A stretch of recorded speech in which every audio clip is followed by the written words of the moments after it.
हिमाचल प्रदेश की सरकार जल्द ही भांग की खेती को वैध करने जा रही है। यह मुद्दा राज्य विधानसभा के पिछले सत्र में भी उठा था। इसके बाद सरकार ने पक्ष और विपक्ष के विधायकों की एक समिति बनाई थी।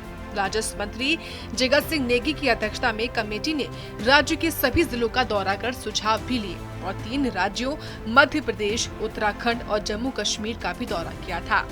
वही कमेटी की बैठक के बाद जगत सिंह नेगी ने बताया है कि भांग की खेती को हिमाचल प्रदेश में लीगल करने से सरकार की आय में भी वृद्धि होगी और कानून में भी इसका प्रावधान है।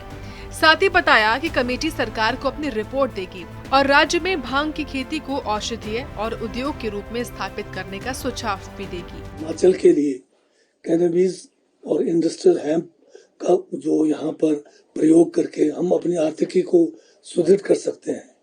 और आज जो बैठक हुई उसमें ये फैसला लिया कमेटी ने कि सरकार को जो है हम रिकमेंड करेंगे कि ये जो कैनबिस है, ये जो इंडस्ट्रियल हेम्प है, इसको इंडस्ट्रियल उसके लिए और मेडिसिनल यूज के लिए प्रदेश में इसका जो है कार्य शुरू किया जाए। वहीं केंद्र सरकार द्वारा बुलाए गए मानसून सत्र के विशेष सत्र में वन नेशन वन इलेक्शन लाने के प्रस्ताव को लेकर जगत सिंह नेगी ने क्या कहा है, सुनिए आप। पहली बात तो हमें ये समझ नहीं आता कि नेशन वन ही है।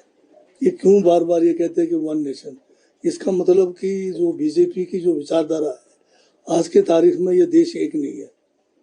तो इस किस्म के मुद्दे लाकर जो आम मुद्दे हैं, लोगों के रोजगार से जुड़ा हुआ है, महंगाई से जुड़ा हुआ है, विकास से जुड़ा हुआ है, लॉ एंड ऑर्डर से जुड़ा हुआ है, उसको डाइवर्ट करने का एक ना एक जो है शगुफा भारतीय जनता पार्टी वाले चलाते रहते हैं। और ठीक अब देख रहे हैं कि इलेक्शन नजदीक है तो इन्होंने एक और जो है यहाँ पर जुमला चला दिया। बता दें, प्रदेश सरकार राज्य में नशीले पदार्थों के उपयोग के प्रति संवेदनशील है और नशे से छुटकारे के लिए कई कदम उठाने की दिशा में काम भी कर रही है। इसके मद्देनजर केवल औद्योगिक, औषधीय और वैज्ञानिक उद्देश्यों के लिए भांग की खेती को सीमित करना और वैध तरीके से किसानों और उपभोक्ताओं के हितों की रक्षा करना प्रदेश सरकार का लक्ष्य है। बता दें, भांग के पौधों से कई उत्पाद बनाए जा सकते हैं जो बाजार में अच्छे दाम भी प्राप्त करते हैं। अब देखने वाली बात होगी सरकार का भांग की खेती को वैध करने का कदम क्या बदलाव लाता है। सूर्य समाचार के लिए शिमला से कमल ठाकुर की रिपोर्ट।